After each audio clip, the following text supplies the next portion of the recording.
Mohan Babu media ప్రతినిధిపై చేసిన దాడిని ఖండిస్తూ కడప జిల్లా తెలుగు జర్నలిస్ట్ ఫోరం ఆధ్వర్యంలో ప్రజా సంఘాల నాయకులు నిరసన చేపట్టారు.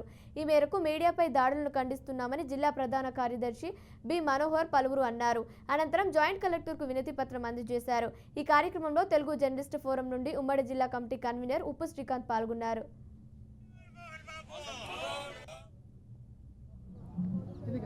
మోహన్ బాబు గారి ఇంటి దగ్గర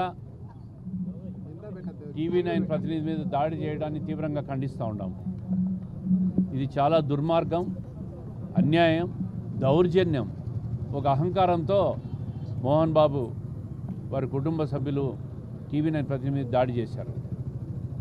ఇది సమాజంలో ఎవరు కూడా హర్షించే విషయం కాదు. ఎందుకంటే జర్నలిస్టులు, పత్రికా విలేకరులు, ఎలక్ట్రానిక్ మీడియా అనేది దేశంలో ఈరోజు ప్రముఖ పాత్ర పోషిస్తూ ఉంది.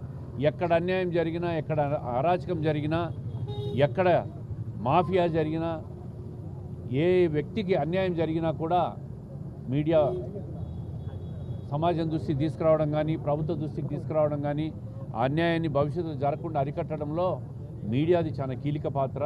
వాళ్ళు చేసే పనిని మనం చాలా గౌరవించాలి. అటువంటి పరిస్థితుల్లో ఈరోజు నిన్న హైదరాబాద్లో జరగడాన్ని మేము తీవ్రంగా ఖండిస్తూ ఉన్నాం. మన రాష్ట్రంలో కూడా ఇది తెలంగాణలో జరిగింది. ఇది ఆంధ్రప్రదేశ్ రాష్ట్రంలో భవిష్యత్తులో ఇప్పటివరకు తెలుగుదేశం ప్రభుత్వం వచ్చిన తర్వాత ఎక్కడా కూడా ఇటువంటి సంఘటనలు జరగలే. భవిష్యత్తులో కూడా జరగకుండా ఖచ్చితంగా మా ముఖ్యమంత్రి గారి దృష్టిలో పెడతాం. మీడియా ప్రతినిధులకు ఒక భద్రత కల్పించాలా, ఒక చట్టం కూడా తీసుకురావాలా వాళ్ళ మీద దాడులు చేయకుండా. అదేవిధంగా వాళ్ళ కుటుంబాలకు కూడా ఒక భద్రత ఉండే విధంగా మీడియా ప్రతినిధులకు ఒక ఇన్సూరెన్స్ను కూడా తీసుకురావాలని చెప్పి ప్రభుత్వాన్ని కోరుతాం. ఆంధ్రప్రదేశ్లో ఇటువంటి సంఘటనలు జరగలేదు తెలుగుదేశం ప్రభుత్వం ఉన్నప్పుడు. భవిష్యత్తులో కూడా చంద్రబాబు నాయుడు గారి నాయకత్వంలో శాంతి భద్రతకు అత్యధిక ప్రాధాన్యత ఇస్తాం. ఏదైతే మీడియా ప్రతినిధులు ఉన్నారో వాళ్ళ భద్రతకు భరోసా